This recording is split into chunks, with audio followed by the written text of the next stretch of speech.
ఆర్మీలు పెట్టుకొని ప్రైవేట్ ఆర్మీలు పెట్టుకొని జీపుల్లో ఈ శస్త్రాస్త్రాలు తీసుకొని వెళుతూ ఉంటారంటే ఇప్పుడు మొన్న చూడడానికి దొరికింది మాచర్లలో మీరు టీవీ స్క్రోలింగ్ చూస్తే అందరి దగ్గర రాడ్స్ కత్తులు కటార్లు ఇవన్నీ పట్టుకొని వెళుతుంటే మరి ఏంటి వాట్ ఈస్ దిస్ కల్చర్? ఇవన్నీ కూడా రేపు మనకు వచ్చే ఇన్వెస్ట్మెంట్ల మీద ప్రభావం పడదా? రేపు మన పిల్లల యొక్క ఉద్యోగాల మీద ప్రభావం పడవా? సార్ ఒక పార్టీ సస్టైన్ అవ్వాలి అంటే అవతల వ్యక్తిని ప్రత్యర్థిని భౌతికంగా అంతమొందించడమే మార్గమా? అంటే ఆ స్థాయికి మనం దిగిపోయాం. అంటే మన మెచ్యూరిటీ లెవెల్స్ ఆ స్థాయికి దిగిపోయి. ఈ మధ్య నిన్ననే ఒక ఎనలిస్ట్ మాటలు విన్నాను, ఒక వీడియో చూసాను. ఆయన ఒక మాట చెప్పాడు, జగన్ గారు హ్యాపీగా లండన్కి వెళ్ళిపోతున్నారు ఎలక్షన్ తర్వాత. అంటే పోరాడారు, సరే రిజల్ట్ అనేది 4 వరకు వదిలేశారు, ఆయన తన ఫ్యామిలీతో రిక్రియేట్ అవ్వడానికి వెళ్తున్నారు ఫ్యామిలీ సమయం. అలాగే చంద్రబాబు గారు హైదరాబాద్ వెళ్ళారు ఫ్యామిలీతో గడపడానికి, లోకేష్ గారు హైదరాబాద్ వెళ్ళారు, అలాగే పవన్ కళ్యాణ్ గారు ఇప్పుడు హైదరాబాద్ వెళ్ళిపోతున్నారు. వీళ్ళు అధినాయకులందరూ వాళ్ళ ఫ్యామిలీకి సమయం కేటాయిస్తున్నారు, కోల్పోయిన సమయాన్ని ఫ్యామిలీకి కేటాయిస్తున్నారు. మీరందరూ ఇట్లా కొట్టుకు చేస్తున్నారు, కొంచెం మారండ్రా అని చెప్పి ఒక మాట అన్నాడు ఆయన. కరెక్ట్. దీన్ని యాక్చువల్గా ఏంటంటే ముఖ్యమంత్రి తన ట్రిప్ను క్యాన్సిల్ చేసుకోవాలి. రాష్ట్రంలో ఇటువంటి పరిస్థితి ఉన్నప్పుడు ఆయన ఇప్పుడు కూడా ముఖ్యమంత్రి. అవునండి, ముఖ్యమంత్రి కదా. ఇటువంటి పరిస్థితుల్లో రాష్ట్రంలో సీఎమే కదా. ఆ రిజల్ట్స్ వచ్చిన తర్వాత ఫైనల్ గా ఆయన రాజీనామానో లేకుంటే ఏమవుతుందో అది తర్వాత విషయం. కానీ ఎప్పటి వరకు ఆయన బాధ్యత వహించాలి కదా. కాబట్టి ఈ షుడ్ క్యాన్సిల్ హిస్ ట్రిప్. నేను వెళ్ళను, రాష్ట్రం ఈ విధంగా బగ్గుమంటున్న సమయంలో నేను బాధ్యత వదిలేసి ఎలాగ వెళ్ళగలను? అదే ఇలాంటి పరిస్థితుల్లో ఎవరైనా ఎస్పీ కానీ కలెక్టర్ కానీ మేము మా కుటుంబంకి సమయం ఇచ్చారంటే మీరే లీవ్ ఇవ్వరు వాళ్ళకి. మరి CM should not take the leave. ఇటువంటి బాధ్యతాయుతమైన పొజిషన్స్లో మనకు పర్సనల్ లైఫ్ ఉండదు. You should forgo your personal life. మన కుటుంబ జీవితం ఉండదు మనకి.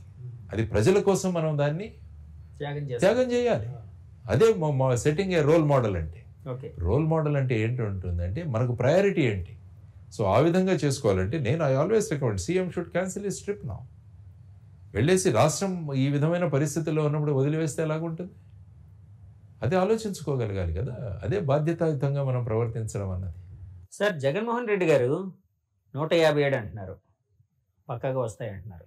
అలాగే చంద్రబాబు నాయుడు గారు వాళ్ళ కూటమి నేతలు అయితే 130 నుంచి 140, 145 వరకు వచ్చే అవకాశం ఉందని వాళ్ళు చెప్తూ ఉన్నారు. సో ఈ సినేరియో చూసిన తర్వాత మీరు ఎవరు టీడీపీ పార్టీ వచ్చే అవకాశం ఉందని భావిస్తున్నారా, వైసీపీ పార్టీ వచ్చే అవకాశం ఉందని భావిస్తున్నారా?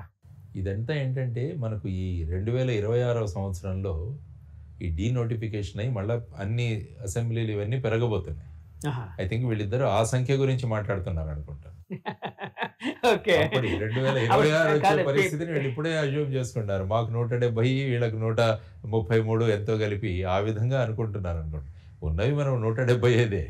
ఇందులోనే మనకు తిరగాలి. అవునండి, ఇందులోనే తిరగాలి మనకు. కాబట్టి ప్రతి ఒక్క నేత కూడా ఆ విధంగా క్లెయిమ్ చేస్తాడు, అంతే. There is no doubt.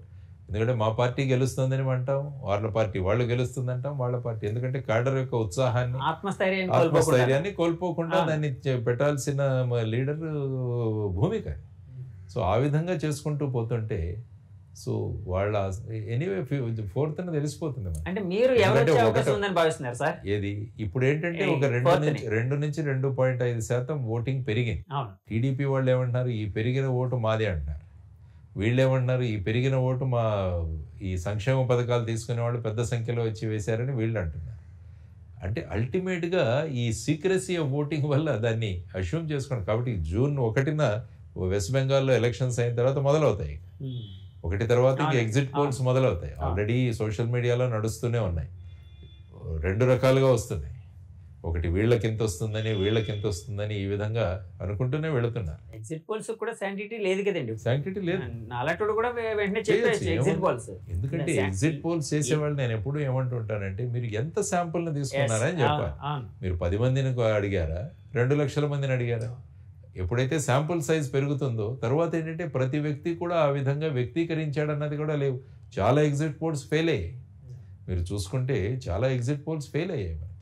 అదంతా ఏంటంటే ఒక బెట్టింగ్. ఇది ఒక బెట్టింగ్ ఒకటి, ఇంకోటి ముఖ్యంగా ఈ ఎగ్జిట్ పోల్స్ జరిగేవన్నీ బెట్టింగ్. ఇప్పుడు చాలా చోట్ల బెట్టింగ్ జరుగుతున్నాయి. ఇందులో ఈయనకి ఎంత మెజారిటీ వస్తుంది, ఆ నియోజకవర్గంలో ఆయన గెలుస్తారా గెలవరా, ఆ తర్వాత మెజారిటీ ఎంత వస్తుంది, ఇది సట్టా బజార్ జరుగుతూనే ఉంటుంది.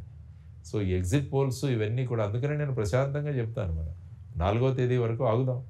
ఎందుకు ఆల్రెడీ మన భవిష్యత్ ఏదైతే ఉందో అందులో మనకు బంధించబడి ఉంది. ఇప్పుడు ఐపీఎల్ బెట్టింగ్స్, క్రికెట్ మ్యాచ్ల బెట్టింగ్స్, ఇంకో బెట్టింగ్లు జరిగితే వాళ్ళ నుంచి ఫ్రేమ్ చేయడానికి పట్టుకోవడానికి ట్రై చేస్తాము, ఫ్రేమ్ చేస్తాము, చార్జ్ షీట్ అంతా వేస్తాం, వాళ్ళు జైలుకి పంపిస్తారు. ఈ పొలిటికల్ బెట్టింగ్స్ మీద మరి ఎలాంటి ఇది ఉండదా సార్? అంటే any betting is a betting, అంతే కదండి. ఇప్పుడు దాని మీద చెయ్యాలి కదా. అంటే ఇవన్నీ ఏంటంటే ఎక్కడ డాక్యుమెంట్ రాసుకోరు వీళ్ళంతా కూడా. డాక్యుమెంటేషన్ ఏమి ఉండదు కదండి ఐపీఎల్ బెట్టింగ్స్ వీటిలోని వాటిలోని. ఐపీఎల్ బెట్టింగ్స్ ఇవన్నీ ఏమవుతాయంటే ఫోన్ ద్వారా తీసుకుంటుంటారు. అదే మేము ఈ బాల్లో వీడు అవుట్ అవుతాడు, ఈ బాల్ 4 కొడతాడు, లేదంటే ఈ డాట్ బాల్ అవుతుంది, ఇలా రకరకాలుగా వాళ్ళు ఫోన్లతో ఉంటారు. అవన్నీ కూడా రికార్డెడ్ ఉంటాయి. ఓకే. ఇవేంటంటే 2 వ్యక్తులు కూర్చొని అనుకుంటారు.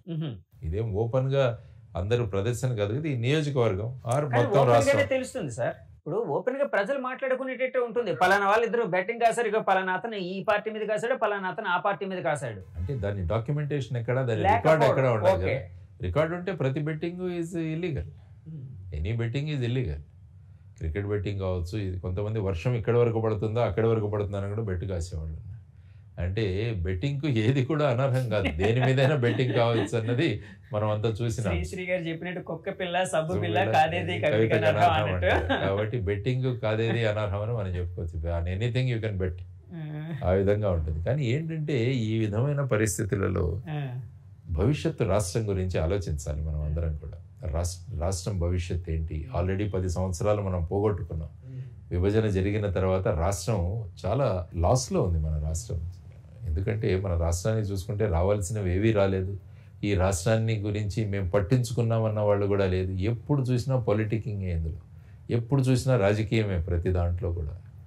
మరి నేను మళ్ళా రిపిటేషన్ కావచ్చు కానీ ప్రత్యేక హోదా ఏమైంది? విభజన హామీలు ఏమయ్యాయి? హైదరాబాద్ ఇంకా జూన్ వరకు మన క్యాపిటలే.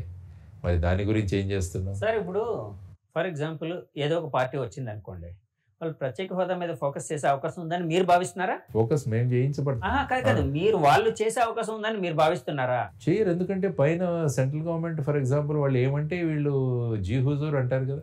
ఎందుకంటే ఆయనకు విరుద్ధంగా మాట్లాడే వాళ్ళు ఎవరైనా ఉంటారో. ఫర్ ఎగ్జాంపుల్ బీజేపీ అక్కడ వస్తే, ఆ తర్వాత కాంగ్రెస్ ఏం చెప్పింది, మేము వస్తే మటుకు ప్రత్యేక హోదా ఇస్తామని అన్నారు. కాబట్టి ఇవ్వాలి, ప్రత్యేక హోదా ఇవ్వాలి. కానీ ఇక్కడ ఇంకొక మాట